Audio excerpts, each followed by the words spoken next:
Hi guys, চলে গিয়েছিলাম কালনার রাজবাড়িতে।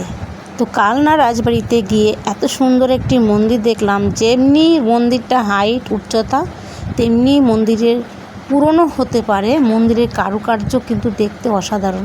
ক্যামেরাতে অত ভালো লাগছে না, কিন্তু সামনের থেকে দেখতে অসাধারণ। এই দেখো, মন্দিরের ভেতরে রয়েছে রাধা গোবিন্দের মন্দির, অনেকটাই ভেতরে। তো মন্দিরটা কিন্তু বিশাল আকৃতি। তোমরা যারা যারা এখনও কালনা রাজবাড়িতে আসোনি, তোমরা অবশ্যই চলে এসো। আসলে অপরূপ সৌন্দর্য মন্দির এবং ঠাকুর দর্শন করতে পারবে। দেখো, এইবার দেখাচ্ছি তোমাদেরকে। এই সাইডে রয়েছে রাম সীতা মায়ের মন্দির। তো এটাতেও সুন্দর ঠাকুর রয়েছে ভেতরে। তো উপরে গিয়ে সামনের থেকে ভিডিও করা যায় না বা নিষেধ আছে, তাই একটু দূর থেকে আমাকে ভিডিওটা করতে হয়েছে।